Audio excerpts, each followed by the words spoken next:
Hello students, कैसे हैं। मैं हूं अरविंद यादव और आप देख रहे हैं परमार्थ इंडिया। तो बच्चों, हमारा टॉपिक चल रहा है, हमारा जो चैप्टर चल रहा है सॉल्यूशन है 12th क्लास का। और इसमें हमने कंप्लीट कर लिए सारी कंसंट्रेशन टर्म्स कर लिए, जिसमें हम 5 लेक्चर हमारे हो चुके हैं। तो ये लेक्चर नंबर 6 है। तो यहाँ पर ऊपर देख ही रहे होंगे, हम स्टार्ट करने जा रहे हैं। हमारा टॉपिक कौन सा है? सॉल्युबिलिटी। तो सॉल्युबिलिटी, हम solubility of solids in liquids पढ़ेंगे और solubility of gases in liquids पढ़ेंगे। तो सबसे पहले हम बात कर लेते हैं solubility of solids in liquids. तो यहां पर सपोज दैट हमारे पास बच्चों एक कोई कंटेनर है, ठीक है। और इस कंटेनर में हमने क्या काम कर लिया, और यहां पर हमने कोई लिक्विड ले लिया, और लिक्विड ले लिया जिसे सॉल्वेंट कह सकते हो, ये वाटर है। और वाटर में देखना है बच्चों कि एक पर्टिकुलर अमाउंट ले लिया, मान लीजिए 100 ग्राम ले लिया, और यहां पर और एक पर्टिकुलर टेम्परेचर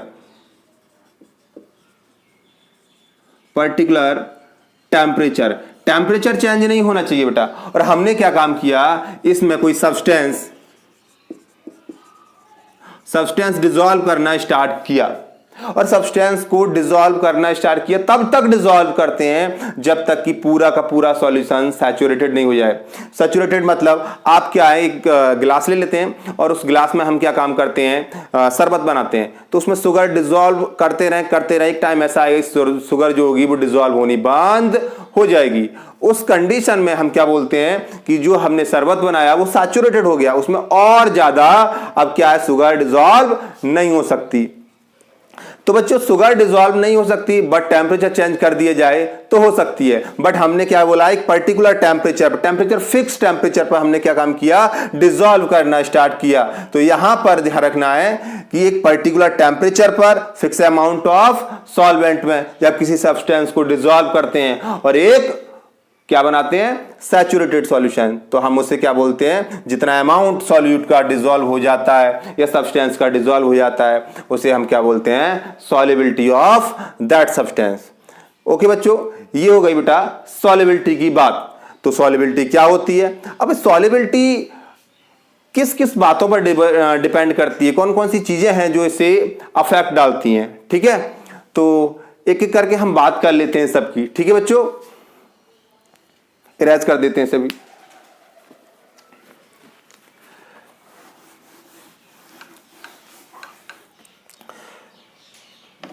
सबसे पहले बच्चों,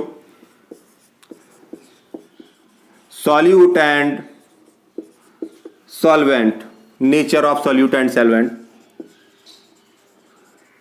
nature of solute and solvent. अब ये सॉल्यूट और सॉल्वेंट का नेचर पर डिपेंड करेगी।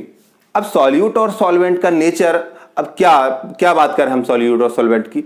अब देखिए बच्चों, सॉल्यूट और सॉल्वेंट का जो नेचर है आपको मालूम होगा, आपने पढ़ा होगा, लाइक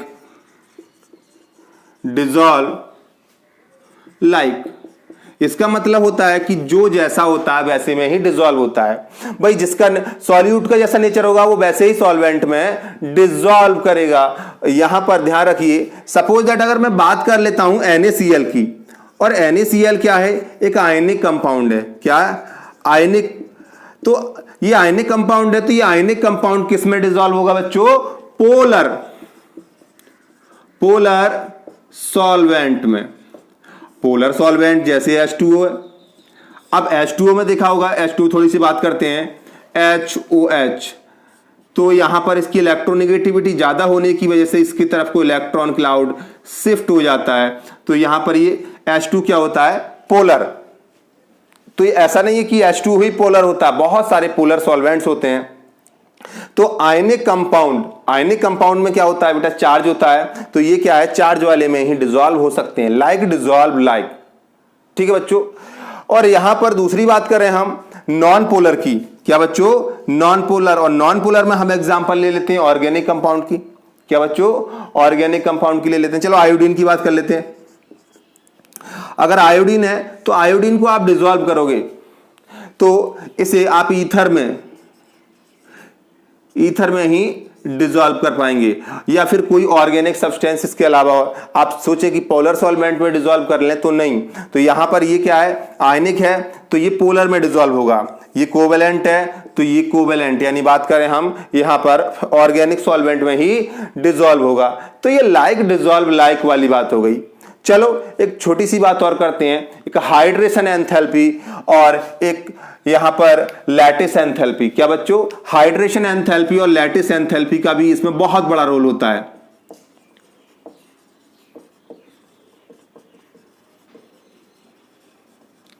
हाइड्रेशन एंथैल्पी या दूसरी लैटिस एंथैल्पी। अब ये हाइड्रेशन एंथैल्पी और लैटिस एंथैल्पी का क्या रोल होता है? तो सबसे पहले आप ये समझ लीजिए कि हाइड्रेशन एंथैल्पी और लैटिस एंथैल्पी का बहुत बड़ा रोल होता है किसी भी मॉलिक्यूल या किसी भी कंपाउंड को डिसॉल्व करने में।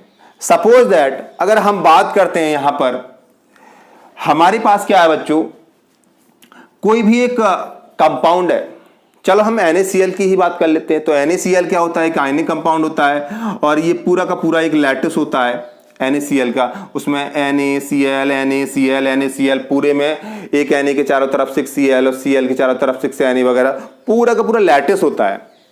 और इस लैटिस में वहां पर क्या होती है बेटा, अगर 1 मोल आयनिक सॉलिड को ब्रेक करने के लिए जितनी एनर्जी दी जाती है उसे हम लैटिस एनर्जी बोलते हैं बच्चों। तो यहां पर अगर आप इस लैटिस को ब्रेक करना चाहते हैं, डिसॉल्व करना चाहते हैं, तो ऑब्वियसली आपको क्या है, यहां पर लैटिस एनर्जी देनी पड़ेगी।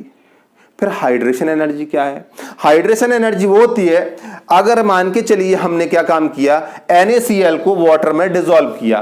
क्या बच्चों, NaCl को वाटर में डिसॉल्व किया।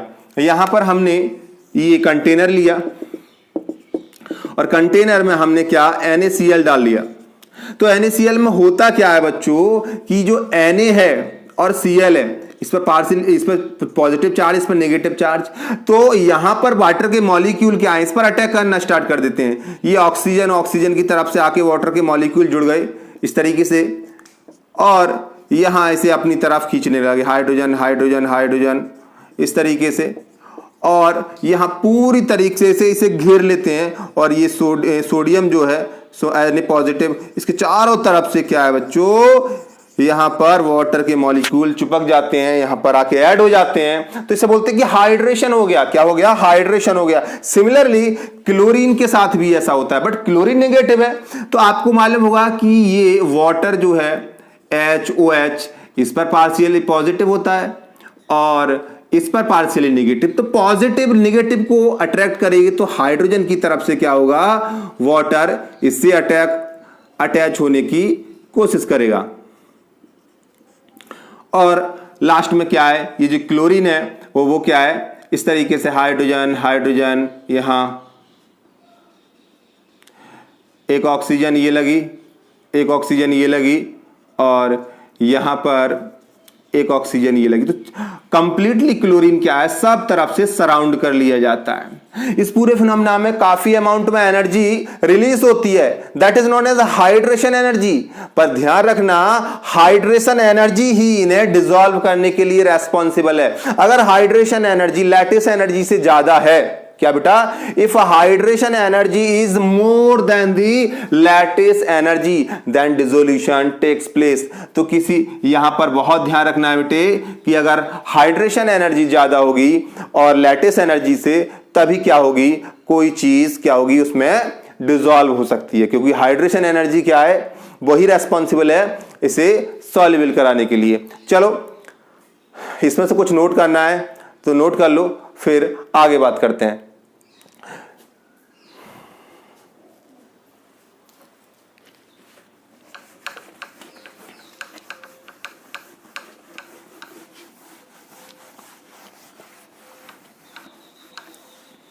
अब ये हो गया बेटा nature of solute and solvent. अब नेचर के बाद बच्चों हम बात करते हैं, पहला फैक्टर हो गया nature of solute and solvent. अब दूसरा फैक्टर देखते हैं बच्चों, क्या बच्चों, दूसरा फैक्टर। और दूसरा फैक्टर क्या होता है बच्चों, दूसरा फैक्टर होता है टेम्परेचर।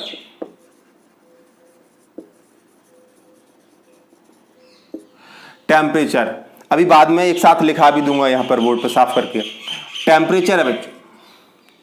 अब ये बात देखिए कि टेम्परेचर का क्या इफेक्ट पड़ने वाला है, किस पर, सॉल्युबिलिटी पर। अब टेम्परेचर आप बढ़ाएंगे तो क्या होगा, रिड्यूस करेंगे तो क्या होगा। तो कुछ सब्सटेंस ऐसे होते हैं, जैसे हम बात करते हैं sodium nitrate NaNO3, ammonium chloride ले लो NH4Cl, आप KCl ले लो, आप Ki ले लो।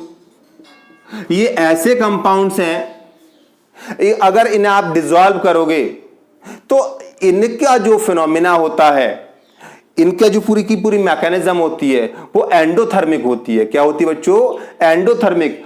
आपको क्या काम करना पड़ेगा, इन्हें हीट देनी पड़ेगी। जब पूरा का पूरा फिनोमिना एंडोथर्मिक होगा तो क्या बच्चों, टेम्परेचर बढ़ाने से क्या होगा बच्चों, सॉल्युबिलिटी क्या होगी, बढ़ेगी। तो इसे एक्सोथर्मिक एंडोथर्मिक, तो एंडोथर्मिक प्रोसेस होता है इनमें। तो यहां पर क्या है बच्चों, इन्हें टेम्परेचर दोगे तभी क्या है, यहां पर ये सॉल्युबल होते हैं। तो यहां पर टेम्परेचर बढ़ाओगे तो सॉल्युबिलिटी बढ़ती है। वैसे भी यहां पर क्या है, ये सॉल्यूट है और किसमें एक सॉल्वेंट ले लिया, वाटर ले लिया मान लीजिए, और क्या बाद में क्या बनना है, सॉल्यूशन। तो आप हीट दे रहे हैं इसे, क्योंकि ये एंडोथर्मिक प्रोसेस है। तो हीट देंगे तब ज्यादा सॉल्यूशन बनेगा, यानी उसका डिसोल्यूशन बढ़ेगा। तो वैसे भी लीड चैटलियर कह गए थे कि भाई क्या है, ये एंडोथर्मिक रिएक्शन है, इसमें टेम्परेचर बढ़ाओगे तो रिएक्शन फॉरवर्ड डायरेक्शन में जाएगी, क्योंकि फॉरवर्ड डायरेक्शन में क्या है बच्चों, ये एंडोथर्मिक है। समझ रहे हैं ना बच्चों। तो सिमिलरली कुछ एक्सोथर्मिक भी प्रोसेस होते हैं। एक्सोथर्मिक प्रोसेस तब होते हैं जब आप लिथियम सल्फेट ले लेते हैं। क्या बच्चों, लिथियम सल्फेट ले लेते हैं, या आप पोटेशियम का लिथियम सल्फेट और सोडियम कार्बोनेट Na2CO3, अगर आप इनको लेते हैं तो यहां पर क्या होगा बच्चों, ये जो पूरा का पूरा प्रोसेस है वो एक्सोथर्मिक होगा। यहां पर हीट निकलती है, और जब हीट निकलती है तो ऑब्वियसली आपको वहां टेम्परेचर देने की जरूरत नहीं है। अगर यहां टेम्परेचर बढ़ा दिया तो सॉल्युबिलिटी डिक्रीज हो जाएगी, यानी ऑन इंक्रीजिंग टेम्परेचर सॉल्युबिलिटी क्या हो जाएगी बच्चों, डिक्रीज हो जाएगी। समझ रहे हैं ना बच्चों, क्योंकि सॉल्यूट प्लस सॉल्वेंट, ठीक है, और यहां पर सॉल्यूशन सॉल्यूशन प्लस हीट, तो हीट क्या है इसमें से निकलती है। समझ रहे हैं बच्चों, एक्सोथर्मिक प्रोसेस है ये। समझ रहे हैं बच्चों। तो यहां पर टेम्परेचर का इफेक्ट समझ गए होंगे आप कि कुछ ऐसे प्रोसेस होते हैं, कुछ का जो डिसोल्यूशन होता है वो एंडोथर्मिक होता है और कुछ का एक्सोथर्मिक होता है। समझ रहे हैं बच्चों। तो जिनका एंडोथर्मिक होगा वहां सॉल्युबिलिटी बढ़ेगी, जिनका एक्सोथर्मिक होगा वहां सॉल्युबिलिटी घटती है बच्चों। तो ये हो गए हमारे 2 फैक्टर्स। अब इसके बाद हम तीसरा फैक्टर बात करते हैं, प्रेशर। क्या बच्चों, प्रेशर। चलो ऊपर ही लिख देता हूं ऐसे, प्रेशर।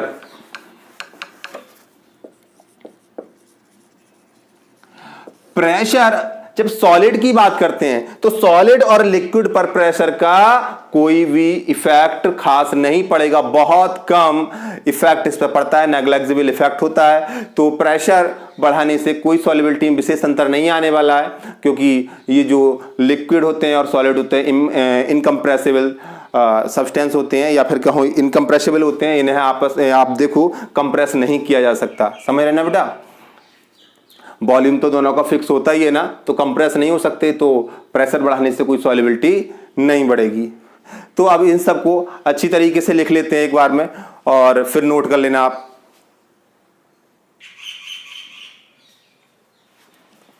हाँ तो बच्चों ये पूरा लिख दिया है बच्चों, तो इसे आप नोट कर लीजिए। यहां पर सॉल्युबिलिटी की जो डेफिनेशन बताई थी बिल्कुल सेम है। At a particular temperature, the maximum amount of a substance which dissolved in a specific amount of solvent to form a saturated solution is known as solubility। तो बच्चा जो सैचुरेटेड सॉल्यूशन बनाना है, ठीक है, एक पर्टिकुलर टेम्परेचर पर। आगे बच्चों यहाँ पर क्या है, solubility of the solids in liquids. तो भाई सॉलिड की सॉल्युबिलिटी देखनी है लिक्विड में, ठीक है, किस पर डिपेंड करती है, nature of the solute and solvent. तो solubility of any substance follow like dissolve like, बता दिया था पहले ही। Means ionic compounds are soluble in polar solvent such as water and ये क्या है, कोवेलेंट और organic compounds are soluble in non polar solvents like carbon disulphide और ईथर। ये क्या है, नॉन पोलर। ओके, और ये है इफेक्ट्स ऑफ टेम्परेचर, ठीक है, और इफेक्ट ऑफ टेम्परेचर का आपको बता दिया है। The dissolution of some compounds like NaNO3, ammonium chloride, potassium chloride and potassium iodide is the endothermic in nature। जब एंडोथर्मिक होगा तो solubility increase होगी on increasing temperature। But the dissolution of the some compounds like lithium sulfate when it is exothermic in nature, so solubility decreases on decreasing temperature। Note कर लीजिए बच्चों।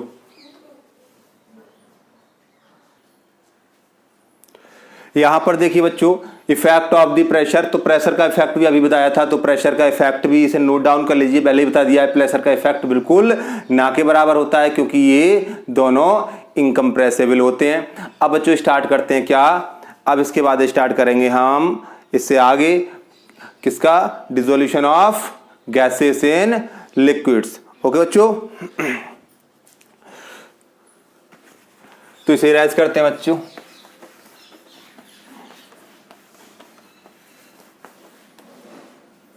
बात करते हैं solubility of gases in liquids. तो बच्चों solubility of gases in liquids. अब बच्चों यहां पर सॉल्युबिलिटी की बात करते हैं किसी भी गैस की, किसमें, लिक्विड में। तो लिक्विड में सॉल्युबिलिटी की बात करते हैं बच्चों, तो इसमें कई सारे फैक्टर जो होते हैं वो इससे क्या है, इसकी सॉल्युबिलिटी को अफेक्ट करते हैं। तो सबसे पहले जो फैक्टर होगा बेटा सॉल्युबिलिटी को अफेक्ट करने वाला, वो क्या होगा बच्चों, nature of gas and solvent. अब नेचर की बात करें बेटा, हाइड्रोजन गैस है, ऑक्सीजन है, ऑक्सीजन है, नाइट्रोजन है, ये कुछ गैसेस हैं बच्चों। अगर इन्हें पानी में डाल दो तो बहुत कम डिसॉल्व होती हैं। सर ऑक्सीजन तो होती है, हाँ सही बात है, होती है ऑक्सीजन, तभी मछलियां जिंदा रहती हैं, बट बेटा बहुत कम अमाउंट में ये सारी गैसें डिसॉल्व होती हैं। बट अगर हम बात कर दें उसी में NH3 अमोनिया ले लें, HCl गैस ले लें। बच्चों HCl आप कह रहे हो HCl तो लिक्विड होता है, नहीं, वो उसका सॉल्यूशन होता है जो आप लेबोरेटरी में देखते हो। HCl वास्तव में गैस होती है क्योंकि इसमें हाइड्रोजन बॉन्डिंग नहीं होती, इतनी टाइट बॉन्डिंग नहीं होती कि ये लिक्विड फेज में आ सके। तो ये HCl गैस हो गई और ये अमोनिया गैस हो गई। आप CO2 गैस भी ले सकते हैं। तो अब बात ये आई कि अगर इन्हें पानी में डाला जाए तो ये बहुत अच्छी तरीके से डिसॉल्व होती हैं। इसको तो आपने देखा होगा, जो भी सॉफ्ट ड्रिंक्स होती हैं और सोडा वाटर होता है उसमें इसे डिसॉल्व करते हैं। HCl का सॉल्यूशन आपने लेबोरेटरी में रखा हुआ देखा होगा, और ये अमोनिया भी डिसॉल्व हो जाती है। तो बच्चों एक बात देखिए कि ऐसा क्यों होता है, तो वही वाली बात होगी, लाइक डिसॉल्व लाइक। वैसे इसे दूसरे एंगल से भी देख सकते हैं। क्या होता है, जैसे भी NH3 को हम वाटर में डाल देते हैं H2, तो ये अमोनियम हाइड्रोक्साइड, तो कहते हैं केमिकल रिएक्शन हो जाती है।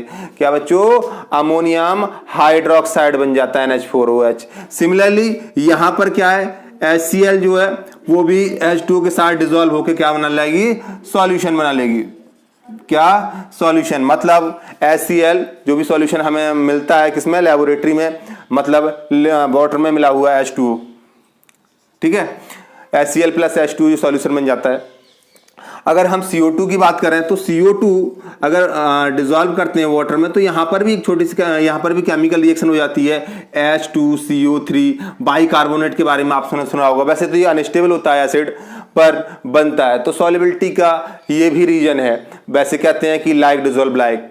और यहाँ पर एक चीज और भी है बच्चों कि जो वाटर होता है वो पोलर होता है, तो ये सब क्या है, पोलर, ये नॉन पोलर कंपाउंड है, समझ रहे ना बेटा। तो पोलर पोलर में डिसॉल्व होता है। तो सबसे पहली बात किसकी हो गई बेटा, nature of the gas and solvent. दूसरी बात होगी बेटा टेम्परेचर की, क्या, टेम्परेचर की। अब टेम्परेचर की बात ये समझ लीजिए बच्चों कि टेम्परेचर बढ़ाओगे तो ओबियसली गैस निकल के बाहर जाएगी। आप तो क्या देखते होंगे, कोल्ड ड्रिंक लेके आए, कोई सॉफ्ट ड्रिंक लेके आए, उसका जैसे ही ढक्कन खोलते तो बाहर निकल के आती है बहुत तेजी से, और उसमें भी आप टेम्परेचर बढ़ा देंगे तो बहुत तेजी से आएगी, वहां पर काइनेटिक एनर्जी मॉलिक्यूल की बहुत ज्यादा बढ़ जाएगी। तो आप ये समझिए कि जो सॉल्युबिलिटी होती है, सॉल्युबिलिटी क्या होगी बेटा, डिक्रीज हो जाएगी। कब, हाई टेम्परेचर पर। तो टेम्परेचर क्या है, हमेशा घटा कर रखना है। कम टेम्परेचर पर ही क्या है, जो गैसेस हैं उसमें अच्छी तरीके से डिसॉल्व हो पाएंगी। और जो तीसरे नंबर का और मोस्ट इंपोर्टेंट है वो है बेटा इफेक्ट ऑफ प्रेशर। क्या बच्चों, effect of pressure, effect of pressure. और उसी को क्या बोलते हैं, हेनरीज लॉ। हेनरी ने काफी उस पर स्टडी की थी, डाल्टन ने भी की थी, दोनों ने बताई थी। तो हेनरीज लॉ या effect of pressure, effect of pressure और हेनरीज लॉ, हेनरीज लॉ। अब हेनरीज लॉ, हेनरी ने बताया था कि अगर कोई भी यहां पर मान लीजिए कोई भी सॉल्वेंट है या हम कहें कोई भी लिक्विड है, इस लिक्विड की सरफेस पर, यहां पर इस लिक्विड की सरफेस पर कोई गैस प्रेजेंट है, तो जितना ज्यादा पार्शियल प्रेशर होगा, क्या बच्चों, जितना ज्यादा पार्शियल प्रेशर होगा सॉल्युबिलिटी उतनी ही ज्यादा बढ़ जाएगी। इन्होंने मोल फ्रैक्शन की टर्म में कहा था, मोल फ्रैक्शन की टर्म में कहा था बच्चों कि जो किसी पर्टिकुलर गैस की बात करते हैं, क्या बच्चों, किसी पर्टिकुलर गैस की बात करते हैं तो ये प्रेशर के डायरेक्टली प्रोपोर्शनल होता है। मतलब मोल फ्रैक्शन, उसका जितना अमाउंट डिसॉल्व होगा उस सॉल्यूशन में, वो उसके ऊपर प्रेजेंट जो भी प्रेशर होता है उसके डायरेक्टली प्रोपोर्शनल होता है। और वैसे भी जानते हो पी डायरेक्टली प्रोपोर्शनल, यहां हटाओगे तो के एच आ जाएगा, और यहां पर ये क्या हो गया, इसका मोल फ्रैक्शन। तो ये फार्मूला हो गया बच्चों हेनरी लॉ का। तो हेनरी ने यही बताया था कि क्या होता है बच्चों कि जितना पार्शियल प्रेशर ज्यादा होता है किसी भी गैस का, ठीक है बच्चों, ये पार्शियल प्रेशर बाद की बात कर रहे हैं, अंदर मत देख लेना, डिसॉल्व होने के बाद, पहले पार्शियल प्रेशर जितना ज्यादा होगा गैस का डिसोल्यूशन उतना ही ज्यादा होगा। और के एच यहां पर क्या है बच्चों, हेनरीज लॉ कांस्टेंट। समझ गए बच्चों, ये हेनरी लॉ कांस्टेंट है, इसकी कोई यूनिट नहीं होगी। जो प्रेशर की यूनिट होगी वही यूनिट किसकी होगी, इसकी कोई, ये तो जो मोल फ्रैक्शन है ये तो यूनिट लेस है। समझ रहे बच्चों, तो ये बात हो गई किसकी, हेनरीज लॉ की। तो कोई बहुत बड़ी बात नहीं है, एक आध दो क्वेश्चन आएगा इस पर, कर लेंगे। तो मैं इसे लिख देता हूं, आप फिर नोट कर लेना। तो बच्चों यहां पर सॉल्युबिलिटी ऑफ गैसेस के बारे में ये पूरा मैंने नोट कर दिया है। नोट करना मैंने अलग से स्टार्ट इसलिए कर दिया कि बच्चों उसमें टाइम बहुत ज़्यादा लगता है, मैं एक एक करके लिखता हूँ, वीडियो लंबी हो जाती है ताकि टाइम कम लगेगा। जो समझाया है वही लिखा है, solubility of gas in the liquid depends on the following nature of the gas, और वहाँ पर H2O2 क्यों, क्योंकि वो अच्छी तरह वो सॉल्युबल नहीं है, और सॉल्युबल ज़्यादा कौन सी है, ये क्यों, ये आपस में रिएक्शन भी कर लेती हैं वाटर से, और ये कैसी होती है बच्चों, ये पोलर भी होती है। यहाँ पर इफेक्ट ऑफ टेम्परेचर में टेम्परेचर बढ़ाने पर सॉल्युबिलिटी डिक्रीज होती है, ठीक है। सॉल्युबिलिटी डिक्रीज क्यों होगी, समझ रहे हो, काइनेटिक एनर्जी बहुत ज्यादा बढ़ जाएगी, गैस बाहर निकल जाएगी। और मेन क्या था, effect of pressure, Henry's law. According to this law the partial pressure of the gas in vapour phase is proportional to the mole fraction of the gas in the solution, ठीक है बच्चों। तो किसी भी container के ऊपर solution में dissolve होने के बाद नहीं, पहले तो क्या होता है, डायरेक्टली प्रोपोर्शनल मोल फ्रैक्शन के, और यहां पर P इक्वल्स टू के एच, और ये मोल फ्रैक्शन, ठीक है। तो यहां पर के एच हेनरीज लॉ कांस्टेंट है। अब अच्छे से नोट करिए, फिर आगे एक दो बात और पढ़ाते हैं आपको। तो अब बात करते हैं बच्चों एप्लीकेशंस की बात कर लेते हैं। हेनरी लॉ की एप्लीकेशन कौन कौन सी होती है बच्चों? तो वो दो मोस्ट इंपोर्टेंट जो एप्लीकेशन है वो मैंने यहाँ पर लिख दी है बच्चों आपको। तो सबसे पहले आपने देखा होगा कि बच्चों जो भी आप कोल्ड ड्रिंक्स पीते हैं, कोल्ड ड्रिंक्स को आप जब ओपन करते हैं तो एकदम गैस निकल के बाहर आती है। क्यों? कि उसमें जो CO2 डिजोल्व की गई होती है वो CO2 क्या है, हाई प्रेशर पर डिजोल्व की गई होती है। मतलब उसे हाई प्रेशर लगाकर उसकी जो क्या होता है, जो लिड होता है वो सील किया गया होता है। तो यहां पर क्या, to increase the solubility of CO2 in soft drinks and soda water the bottles are sealed under high pressure. तो हाई प्रेशर पर सील की जाती है क्योंकि according to Henry law pressure ज्यादा होगा तो मोल फ्रैक्शन ज्यादा डिजोल्व होंगे। और अगला है बेटा हाई, आपने देखा होगा लंग्स में हम क्या काम करते हैं, ऐसा नहीं होता है कि हमारे ब्लड में ऑक्सीजन नहीं होती, ऑक्सीजन बाहर भी होती है, ब्लड में होती है। अब यहां पर जो बाइंडिंग ऑफ ऑक्सीजन होती है किससे, हीमोग्लोबिन से, तो वो कहां होती है, लंग्स में होती है। क्योंकि लंग्स में क्या होता है बच्चों, जो ऑक्सीजन का पार्शियल प्रेशर होता है वो ज्यादा होता है, तो ऑक्सीजन आसानी से किससे जुड़ जाती है, हीमोग्लोबिन से, और क्या बनता है, ऑक्सी हीमोग्लोबिन। तो ये हो गई बच्चों बात, किसकी बात हो गई, आज हमने दो बातें कर ली थी, क्या बेटा, सॉल्युबिलिटी की। सॉल्युबिलिटी क्या, सॉलिड को भी डिसॉल्व किया था और किसको डिसॉल्व किया था, गैसेस को। तो बच्चों हाँ एक बात और, ये वीडियोस देख रहे हैं बच्चों, साथ साथ चैनल को भी सब्सक्राइब कर लो ताकि अगली वीडियोस के नोटिफिकेशन आते रहेंगे। ठीक है बच्चों, तो अगली क्लास तक वेट कीजिए और थैंक यू।